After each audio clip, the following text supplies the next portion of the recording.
책 한 권을 통해 나 자신과 대화 나누는 시간. 나를 만나는 문장들, 희소 코치입니다. 오늘은 이 문장으로 이야기를 시작해 볼게요.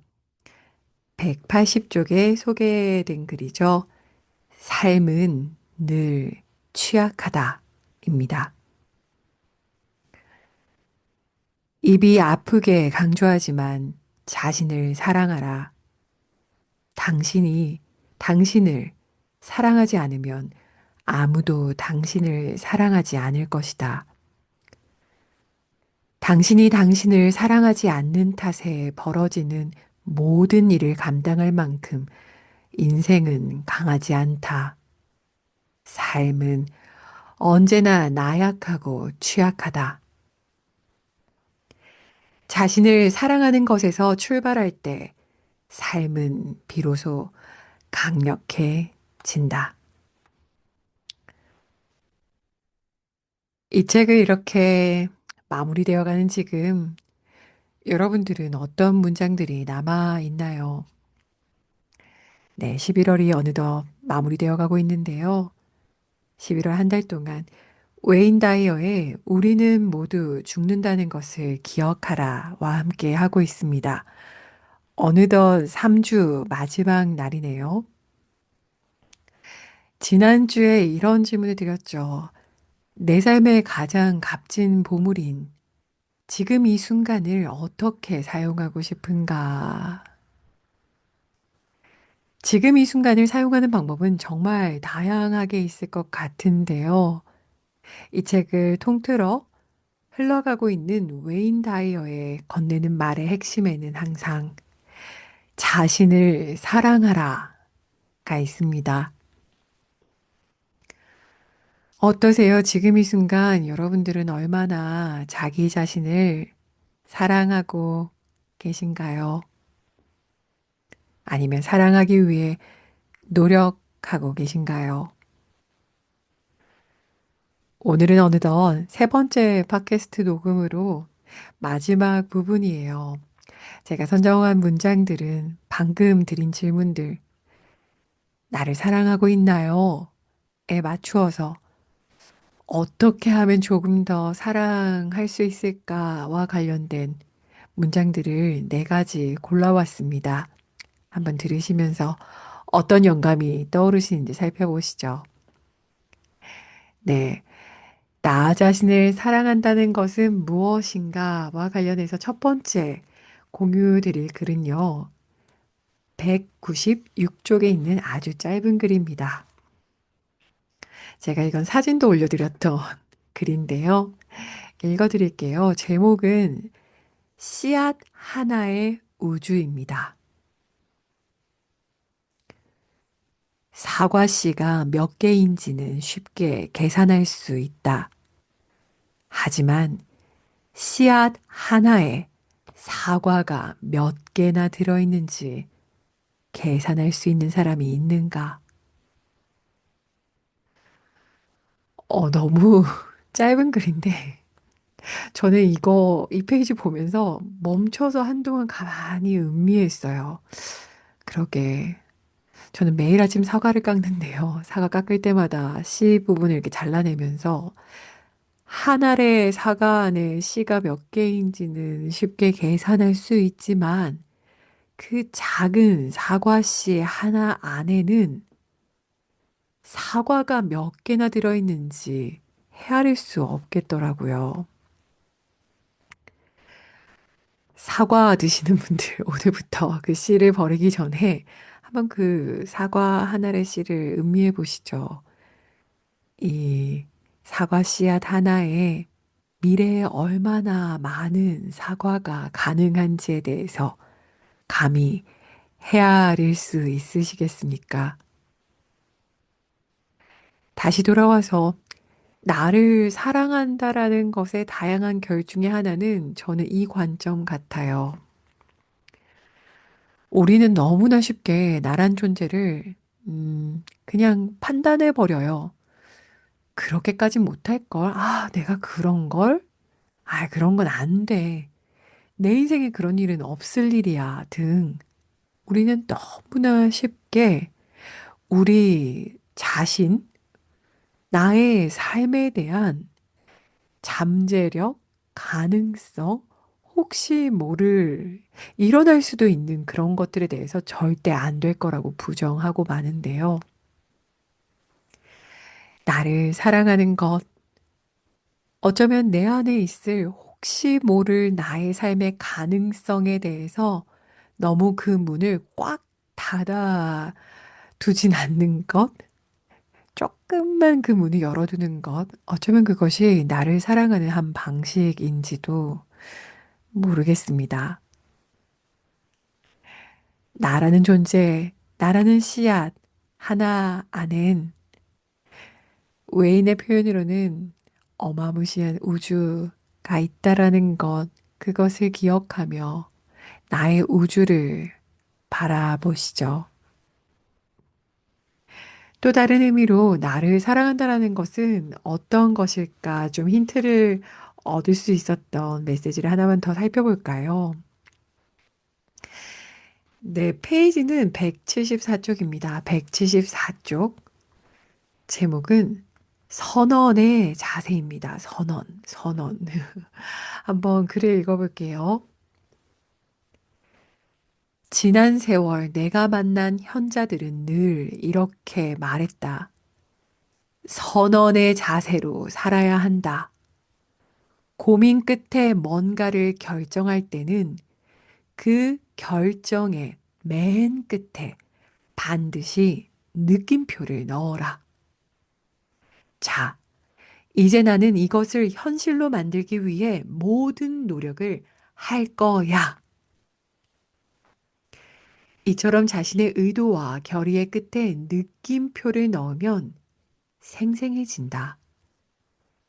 느낌표로 끝나는 문장들을 많이 갖고 있으면 열망이 이루어지는 순간을 구체적으로 경험하게 된다. 몸 안의 감각들이 싱싱해지고 뭔가 다른 새로운 것들이 보이기 시작한다.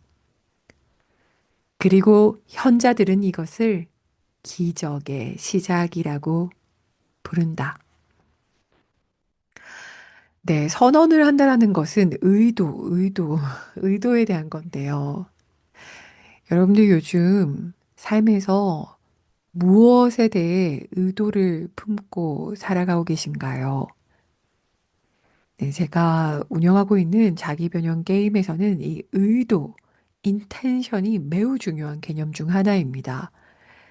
사람이 변형, 변화, 트랜스폼 하기 위해서는 가장 먼저 해야 되는 first step, 첫 번째 스텝은 바로 나의 뜻을 세우는 것이라고 해요. 어떠세요, 여러분들? 지금 여러분들 삶에 여러분들은 여러분들의 뜻을 어디에 세우고 계십니까?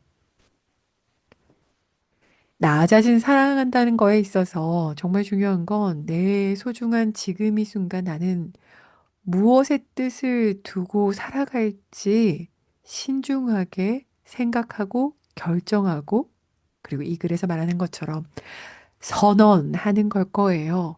나는 이렇게 할 거야. 느낌표. 11월 한 달 동안 이 책을 읽으면서 아니면 11월 한 달 동안 여러분들의 삶을 살면서 여러분들은 스스로의 의지와 뜻을 무엇에, 어디에 세우시기로 결심하셨나요? 그 문장을 지금 여러분들의 노트 어딘가에 적어두고 맨 끝에 느낌표를 찍어 보십시오. 나의 의도를 세우는 것, 그리고 그 의도를 품고 살아가는 데 있어서 안 될 거야 라는 마음보다는 방금 읽어드린 것처럼 나라는 작지만 초라할 수도 있어 보이지만 이 작은 나의 사과 씨앗 하나 같은 내 존재 안에 사실은 너무나 셀 수 없는 사과를 열어낼 수도 있지 모른다라는 그 가능성을 열어두고 여러분들은 지금 이 순간 어디에 의도를 세우시겠습니까? 그렇게 의도를 가지고 살아가는 데 있어서 좀 살아가는 방식이랄까요? 나의 인텐션, 나의 삶의 의도를 세우고 살아갈 때에 살아가는 방식에 있어서 '아 이거 흥미로운데.' 했던 구절이 있습니다. 페이지는 여러분들 216 쪽이에요. 216 쪽. 제목은 5분 후를 생각하라입니다. 같이 읽어 볼게요. 카르페 디엠의 의지와 그 능력은 많은 사람들을 피해 다닌다. 에피타이저를 음미할 때는 디저트에 신경 쓰지 마라. 책을 읽을 때는 자신의 생각을 살펴라. 금요일엔 월요일 걱정을 하지 마라.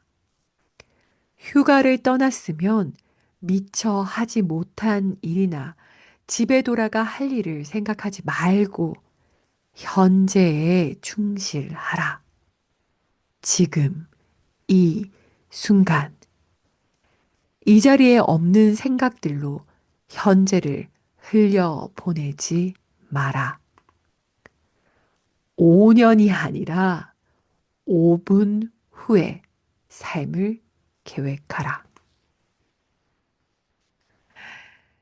네, 내게 주어진 지금 이 순간을 살아가는 획기적인 방법, 5년 후 계획하지 말고 딱 5분 후만큼만 살아가라.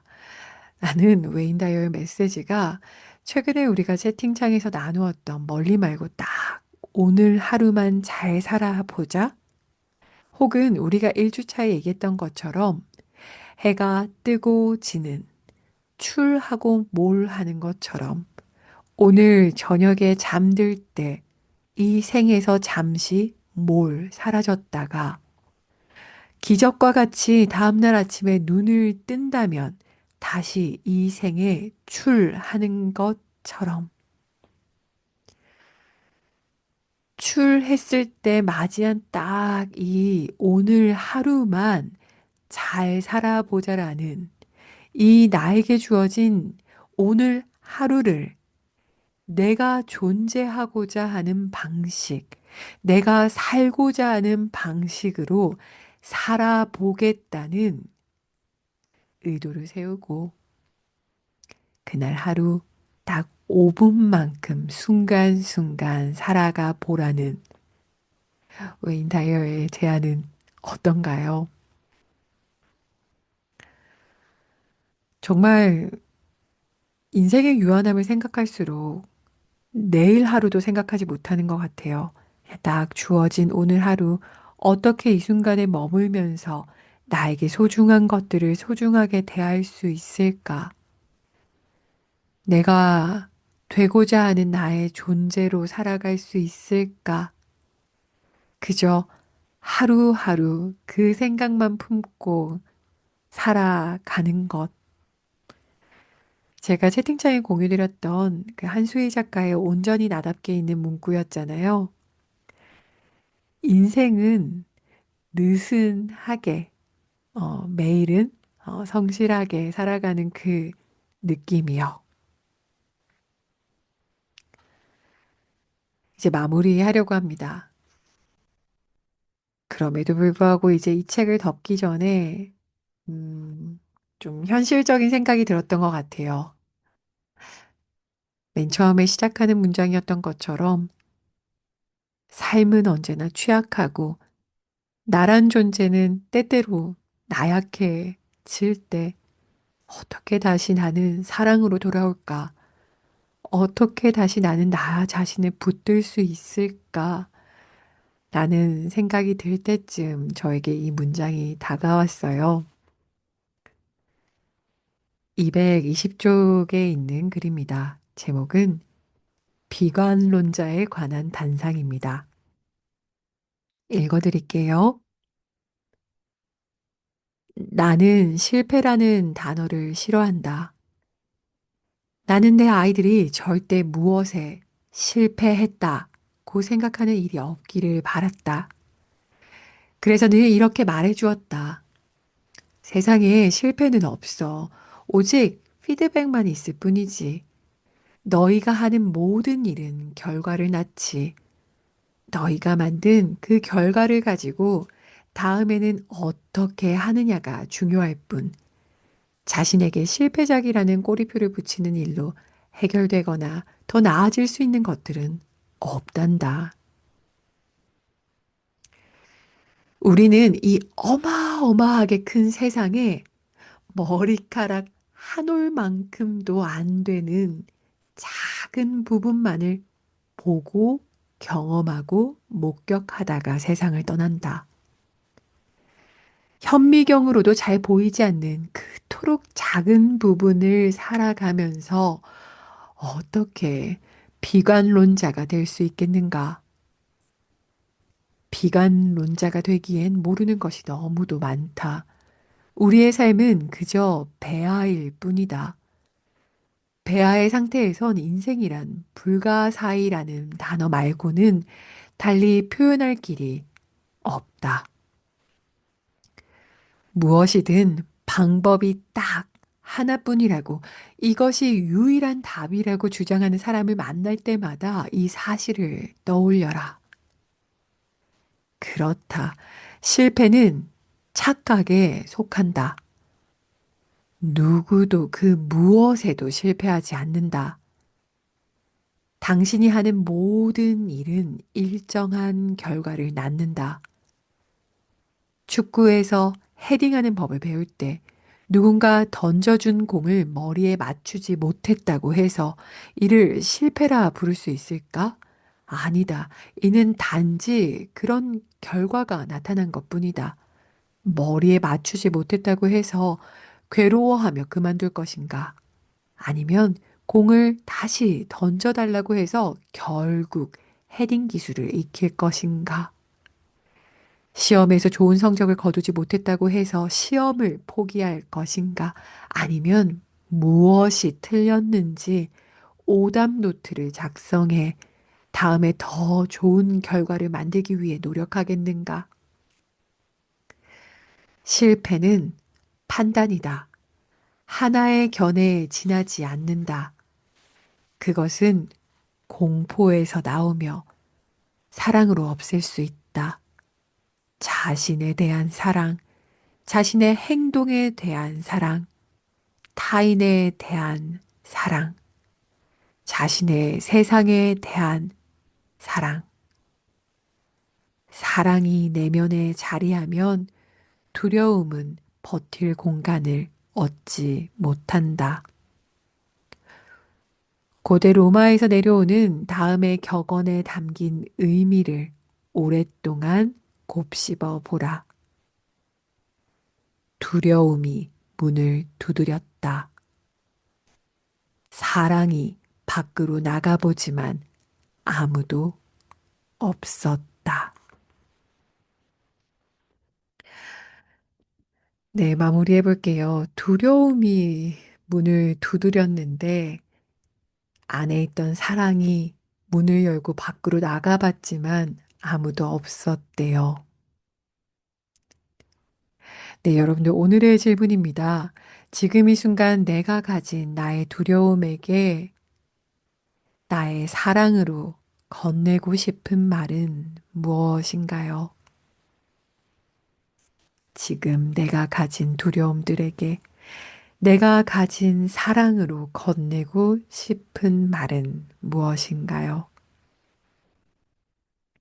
네, 이 질문에 대한 여러분들의 응답을 댓글로 남겨주시면 또 이번 주 뉴스레터에서 함께 나눠보겠습니다. 오늘도 이 문장들이 여러분들에게 작은 멈춤이 되었길 바랍니다. 더 깊은 이야기는 뉴스레터 토요일 아침엔 나를 만나요에서 이어갈게요. 오늘도 자신과 대화 나누는 순간이 있길 바랍니다. 감사합니다.